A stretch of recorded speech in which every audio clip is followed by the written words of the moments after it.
अस्सलाम वालेकुम स्टूडेंट्स। हमने पिछले लेक्चर में देखा था कि सेपरेशन ऑफ पार्ट्स की क्या सिग्निफिकेंस है अमेरिकन कॉन्स्टिट्यूशन में और क्या इसके फ़वाइद हैं, क्या इसकी इम्प्लीमेंटेशन है।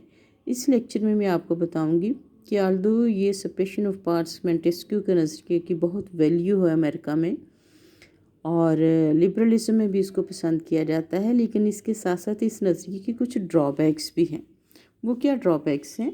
अमेरिका में सेपरेशन ऑफ पार्ट्स के नज़रिए की वजह से जो सबसे ज़्यादा इस नज़रिए पर तनकीद की जाती है वो ये है कि वो कहते हैं कि अमरीकी सिस्टम में कॉन्फ्लिक्ट आ जाता है।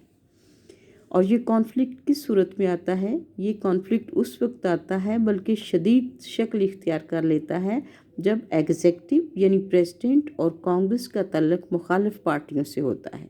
अगर तो एग्जेक्टिव और कांग्रेस यानी एग्जेक्टिव और लेजिस्लेटिव एक ही पार्टी से उनका तल्लुक़ हो तो उन दोनों में कॉपरेशन जारी रहता है।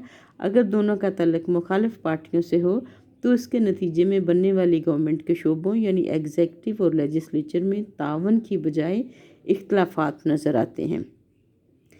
उन इख्तलाफात की सिचुएशन क्या होगी कि जैसे जब कांग्रेस में कोई ख़ास किस्म की कानून साजी हो रही होती है तो सदर कांग्रेस को जो पैगाम भेजेगा, मैसेज भेजेगा या अपनी पसंद की कोई कानून साजी करना चाहेगा तो कांग्रेस पार्टी मुखालिफ होने की वजह से सदर के तमाम मैसेजेस को इग्नोर करेगी और एडमिनिस्ट्रेशन की मंशा के ख़िलाफ़ कानून साजी करेगी। कांग्रेस को चूँकि फ़ाइनेंस पर वसी इख्तियारात हासिल होते हैं तो कांग्रेस अपने फ़ाइनेंस के इन इख्तियारात की वजह से एडमिनिस्ट्रेशन की डिमांड को सेंक्शन नहीं करेगी। यूँ कांग्रेस एडमिनिस्ट्रेशन की किसी भी पॉलिसी को सबूताज कर सकती है।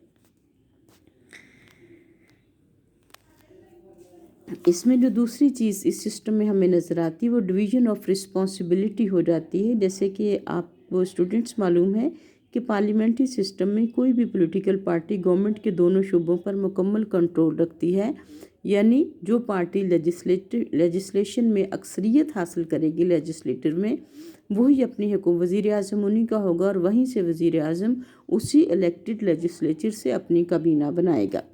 लेकिन चूँकि अमेरिका में सेपरेशन ऑफ पावर है, यूँ सदर और कांग्रेस एक दूसरे से एक जगह से इलेक्शन लड़के नहीं आते और दोनों का एक हाउस नहीं, अलग अलग है, यानी एग्जेक्टिव अलग है जैसे कि सेपरेशन ऑफ पावर्स मैंने आपको समझाया था और लेजिस्लेशन अलग है।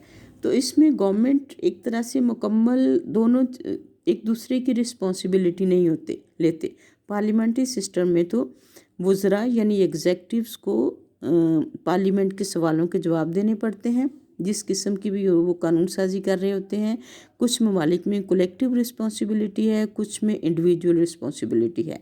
लेकिन अमेरिका में सेपरेशन ऑफ पावर्स की वजह से कोई भी एक दूसरे के मुकम्मल हुकूमत का कोई शोबा मुकम्मल एक दूसरे की ज़िम्मेदारी नहीं उठा सकता और दोनों शोबों में जब पार्टी का इख्तलाफ भी हो तो फिर ज़्यादा ही इख्तलाफ सामने आ जाता है। सदर कांग्रेस पर इल्ज़ामात जारी रखता है और कांग्रेस सदर की मुदाखलत को तनकीद का निशाना बनाती है और यूँ नॉन कोऑपरेशन बढ़ती ही चली जाती है। As a matter of fact, division of responsibility implies no responsibility at all कि यानी दोनों की रिस्पॉन्सिबिलिटी में डिवीजन की वजह से कोई भी मुकम्मल रिस्पॉन्सिबिलिटी नहीं लेता। जो नेक्स्ट आपको इसमें एक आप कह लें कि ड्रॉबैक इसका नज़र आता है, that is ineffective control over the executive, यानी एग्जेक्टिव के ऊपर एक तरह से इनएफेक्टिव कंट्रोल हो जाते हैं क्योंकि प्रेसिडेंट और उसकी काबीना कानून साजी के लिए कांग्रेस के इजलास अटेंड नहीं करते और ना ही वो आवाम की ख्वाहिशात और ट्रेंड्स जानने से और यूँ आवाम की ख्वाहिशात और ट्रेंड जानने से वो महरूम रह जाते हैं। सदर की काबीना नॉन इलेक्ट होने की वजह से आवाम को जवाबदेही नहीं होती। कांग्रेस पार्लियामेंट्री निज़ाम की तरह एग्जेक्टिव पर क्रिटिसाइज़ नहीं कर सकती क्योंकि एग्जेक्टिव के मेंबर्स अपनी पॉलिसियों को डिफेंड करने के लिए कांग्रेस के फ्लोर पर मौजूद ही नहीं होते, यानी पार्लियामेंट्री सिस्टम के बिल्कुल ऑपोजिट होता है। पार्लियामेंट में तो मिनिस्टर सारे वहीं मौजूद होते हैं और उन्हें पार्लियामेंट की शदीद तनकीद का निशाना बनाया जाता है। लेकिन सेपरेशन ऑफ पावर्स की वजह से अमेरिका में ऐसा मुमकिन ही नहीं है एग्जेक्टिव मौजूद ही नहीं होती लेजिस्लेशन के सामने, लिहाजा क्रिटिसाइज़ करने का या पॉलिसियों पे तनकीद करने का या तारीफ़ करने का या जवाबदही का सवाल ही पैदा नहीं होता। और इस सिस्टम की वजह से कांग्रेस का एग्जेक्टिव पर कंट्रोल इनफेक्टिव हो जाता है। अमेरिकी सिस्टम को शुरू में सेपरेशन ऑफ पावर्स में रिजिडिटी की वजह से काफ़ी मसाइल का सामना करना पड़ा था, लेकिन आज के हालात में कॉन्स्टिट्यूशनल कन्वेंशंस की ग्रोथ की वजह से सिस्टम में काफ़ी बेहतरी आ गई है। आजकल दोनों शोबों में किसी हद तक कोऑर्डिनेशन और कोऑपरेशन नज़र आने लगी है। Okay, good luck.